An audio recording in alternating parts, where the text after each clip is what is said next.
I'm Kynan Pearson, the lead multiplayer level designer here at 343 Industries.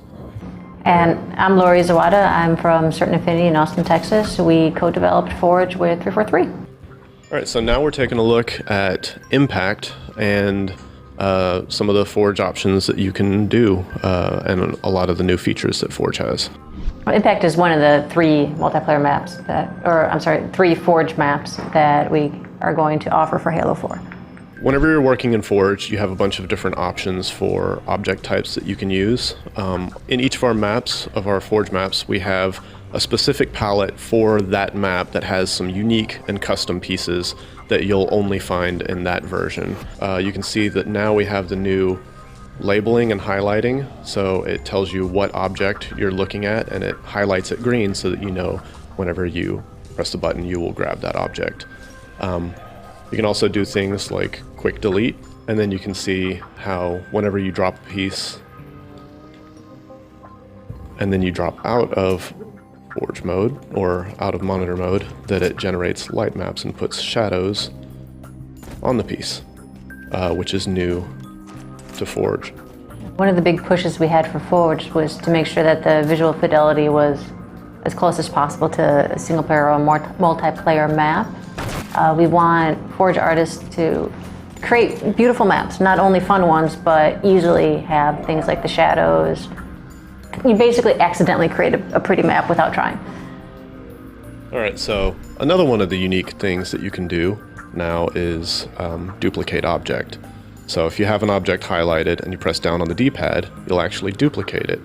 And then this allows you to kind of rapidly reuse pieces without having to go back into the menu and select them. In addition, we have magnets. And so magnets help you by allowing you to grab pieces and align them to other pieces. So if you look, you can see there's these little glowing dots on the end caps. Those are the magnet snap points that allow you to use a piece, duplicate it, and then just immediately snap it in location without having to go into the nudge tools. So this will allow, Power Forge users and just Forge users in general, easier ways of constructing their levels and basically putting together things with rapid iteration. Yeah, and magnets are actually on almost all of the Forge pieces. So we have example here is for these hallways, but they're on ramps, they're in entrances. There's certain Forge buildings where we anticipated people might snap things to them, whether it's on the roof, windows. A lot of familiar pieces to the Forge palette that was used in Forge World, although everything's been redone. This map uses a UNSC palette, which is also another unique to Halo 4 Forge feature. The new ordnance system gives you access to dropping ordnance. You have initial drops, which is something that comes down at the very start of a map. Random drops, which will randomize what ordnance shows up, and then objective drops. So whenever you accomplish certain goals, you can have those come in.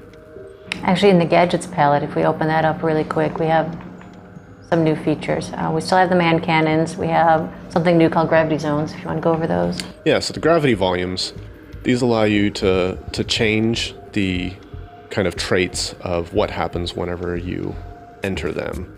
This not only affects the player character, but it will affect weapon or vehicles as well. Yeah.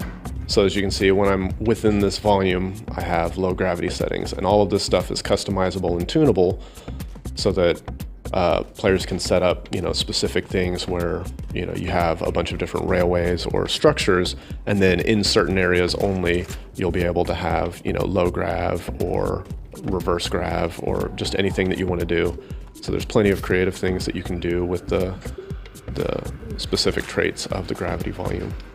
You can actually stack a couple of these gravity volumes together and it compounds itself. In addition to this, you also have the choice to either have something visible in the game or they could actually be invisible. So this could be like little surprises for people, but the possibilities of this is pretty nuts.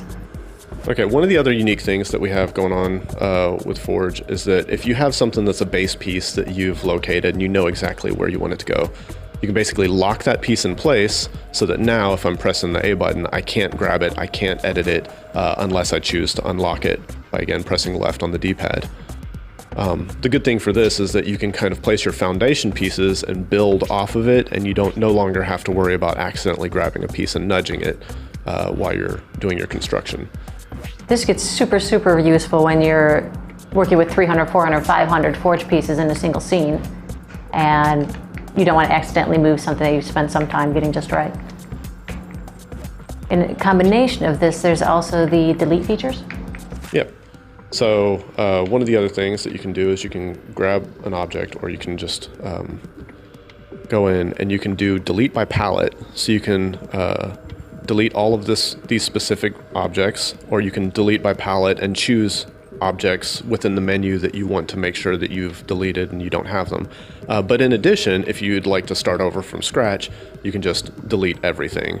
And this will allow you to delete all of the objects in your scene and, again, start from scratch if you want to just clear it out and do your new unique construction.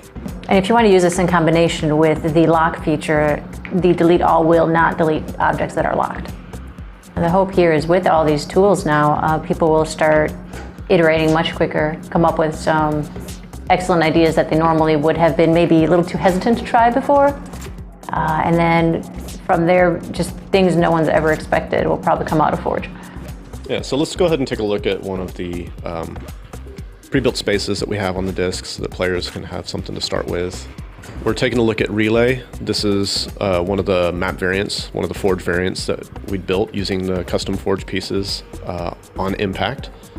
This shows you kind of how you can put together a complete map without using any of the terrain, just using all of the Forge pieces, and see that this is a symmetrical 4v4 map. It's objective based, so all of the different objectives are all set up on here. And it gives you a bit of an understanding of how much you can do with Forge and using the unique UNSC palette, kind of how different this looks from the Forge World Halo Reach palette.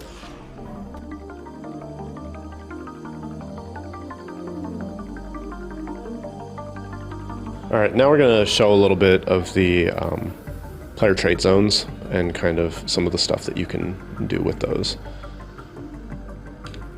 So I'm going to build a few little structures here just so that we have something as a groundwork to work with. You can place a trait zone. You can, scale it to whatever you want. And you can also, increase its height so that it fills whatever volume. Once you have it set up how you would like, then you can actually go into the trait zone properties. Your trait zone properties will give you a bunch of different options. So you can set shields and health. You can basically make sure you can boost somebody to have 300% damage resistance in, or shield multiplier. You can change their shield recharge rates, give them headshot immunity, just whatever ideas you have for the game type or the specific trait zone you could do. But you can also do things to adjust player movement, so you can adjust your gravity to lower that. Your jump height can be significantly increased when you're in. You can boost your player speed. So you can see here that you could either adjust one trait, or you could just adjust any combination of those traits. There's 4 different buckets, and a total of 16 of them in a Forge map. So 4 different buckets, but 16 of these little circles throughout the map. These trait zones will appear invisible in the game. You have options also to disable your weapons, to add infinite energy to your weapons, to be invisible, and again, so you have all these options to be able to customize these in any way you would need to work through the stuff that you have that's defined. So again, using the various large structures and our construction pieces, you can see how you can put together something fairly quickly just using some of the predefined stuff and magnets. But this, in combination with some of the player trait zones as well, lets you do some unique things. So for instance, I've got this thing and you can see clearly that my jump height isn't big enough to get up there, but I'd like to allow that in this map. So you can go in. Yeah, so this is a lot of stuff that you can just mess with for as long as you want. There we go. Oh. Still a bad jump. Right. Bam. So again, when you enter this, you'll see that, based on your gravity settings, that stuff is different. But yeah, it's just some of the cool stuff that you can do with the player trait zones and the Forge palette.